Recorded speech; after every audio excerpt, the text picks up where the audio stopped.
Hey, what's up everyone? Welcome back to part 5 of the Nyos Opus G2 build.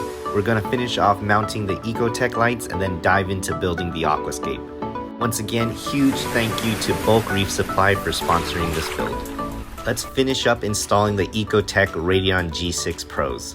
Thank you to Golden State Corals, an awesome shop located out in California, reached out and sent me some 3D printed Radion XR30 mounts. These mounts are specifically made for the 10 series profile extruded aluminum that I used for the DIY light bracket.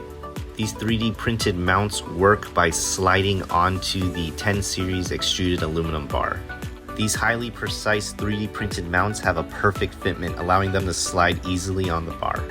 Included in the package is all the mounting hardware that you'll need to install it on the light. The fitment on the lights were perfect, and it only took me a few minutes to get both of the brackets installed.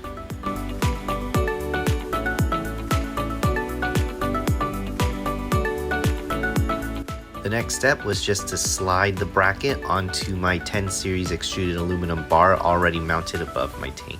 If you wanted to see how this whole DIY bracket was installed, go check out my last video.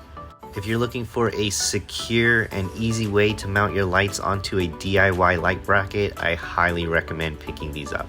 They also make brackets for other lights like the Aqua Illumination Hydra series, so if you want to order, check out the links in my description below. Let's move on to building the Aquascape. I usually don't plan ahead on how to put together the rocks. I'll just grab a bunch of random pieces and start mocking up how I would like it to look. I'll start with some large pieces that have a flat bottom to make a secure base. The Carob Sea flat rocks and shelf rocks have a great variety to choose from. I usually aim to build relatively flat surfaces and make as much real estate as I can to mount corals. I do like negative space aquascapes. This is all the space between the rocks. It maximizes coral placement and gives the fish plenty of room to swim around the tank. There's a style of bonsai plants called the Mayogi style, one of the most popular styles of bonsai. I try to imitate the contortion and branches that sag using the Carob Sea flat rocks to make the ledges and branches. Let's go over how I glue the pieces of rock together. Here I am utilizing the Nyos Reef Cement. This powder is extremely fine and when mixed with water becomes a paste. You can use this dry or you can use it underwater. As I experimented with this fine powder, I found that utilizing a very thin CA glue in combination with this powder makes it extremely easy and fast to glue the pieces of rock together. The combination of the powder and the CA glue creates a chemical reaction, and it heats up extremely fast, so I recommend having a very well ventilated area so that you do not breathe in the harmful fumes. Because of this chemical reaction, the powder sets extremely fast within seconds. As I experimented with this style of gluing rocks together, I determined that moving forward I won't ever use a different method. It dries rock solid and as hard as cement, and it only takes less than 10 seconds to hold pieces upwards of several pounds together. This style of gluing allows me to be creative and create overhangs that seem to defy gravity. To create these large overhangs, I'll take larger pieces of Carob Sea life rock and break them up using a sledgehammer.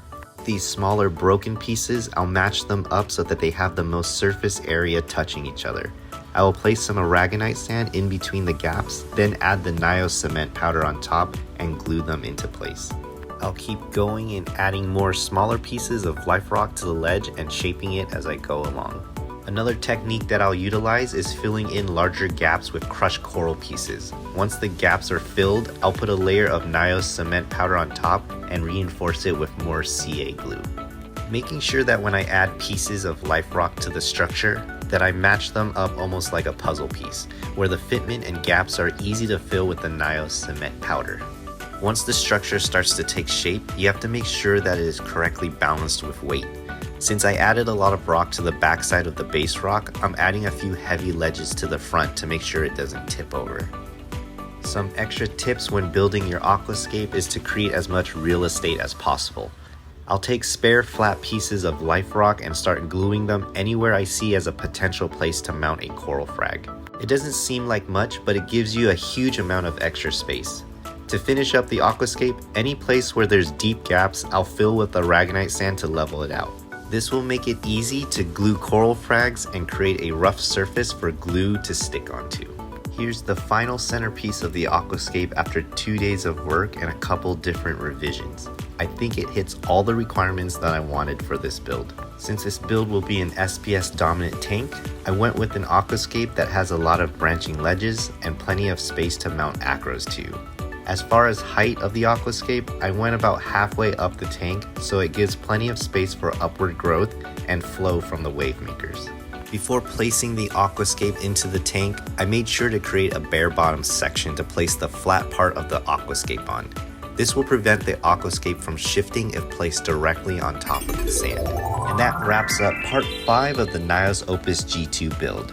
I hope you guys enjoyed this video, and if you want future updates, please remember to subscribe to the channel. Join me next time when I start unboxing the Neptune Systems Apex controller. We're going to be mounting it on an adaptive Reef controller cabinet and taking a deep dive into what the controller system will be doing for this build.